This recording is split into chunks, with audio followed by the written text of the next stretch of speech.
Voices and narratives in the last 4 days have been that of violent agitation and wanton destruction following the wave of protests that swept across many parts of the country.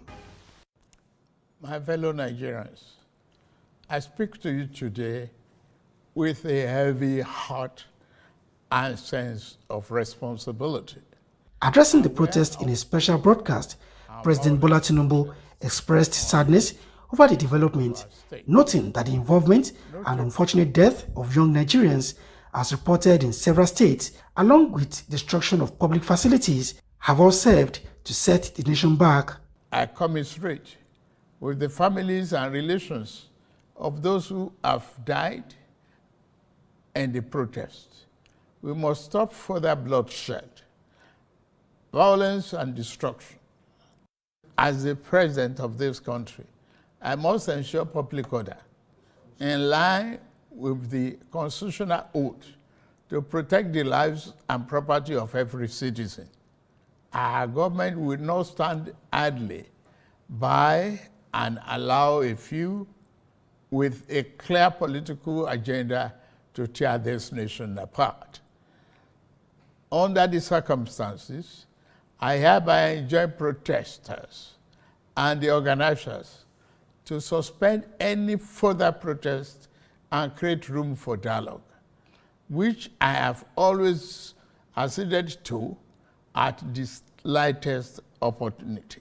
Democratic good governance is key to actualize its vision of a just and prosperous nation where each person may enjoy peace and meaningful livelihood, the president says.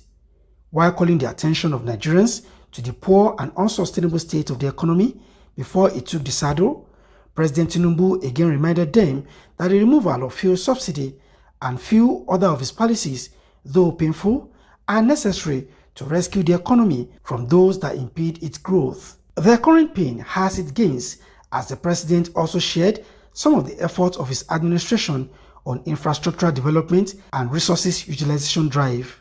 Notably, the Lagos-Calabar Coastal Highway and Sokoto-Badagry Highway projects will open up 16 connecting states, creating thousands of jobs and boosting economic output through trade, tourism, and cultural integration. Our once declining oil and gas industry is experiencing a resurgence on the back of the reforms I announced in May 2024 to address the gaps in the Petroleum Industry Act. Last month, we increased our oil production to 1.61 million barrels per day, and our gas assets are receiving the attention they deserve. Investors are coming back, and we have already seen 2 foreign direct investments signed, over $500 million since then.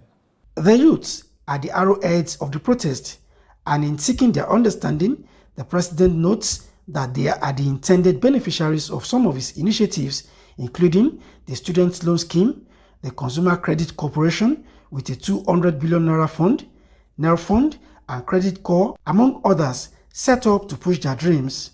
Additionally, we have secured $620 million under the Digital and Creative Enterprises, IDIs, a program to empower our young people, creating millions of IT and technical jobs that will make them globally competitive. This program, including the 3 million technical talent scheme, unfortunately, one of digital centers was vandalized during the protests in Kano. What a shame. With the 70,000 naira new minimum wage signed into law last week, alongside other ongoing interventions in housing, incentives to farmers, and democratization of resources to the subnationals, the president urges Nigerians to remain hopeful and not give in to despair.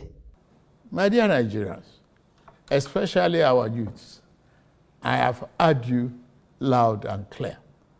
I understand the pain and the frustration that drive this protest, and I want to assure you that our government is committed to listening and addressing the concerns of our citizens. But we must not let violence and destruction tear our nation apart. We must work together to build a brighter future where every Nigerian can live with dignity and prosperity. The task before us is a collective one, and I am leading the charge as your president. A lot of work has gone into stabilizing our economy, and I must stay focused on ensuring that the benefits reached every single Nigerian as we promised. With a strong emphasis on the need for safety and security of all Nigerians, the president charged security operatives to maintain peace, law and order in the country in adherence to necessary conventions on human rights, to which Nigeria is a signatory.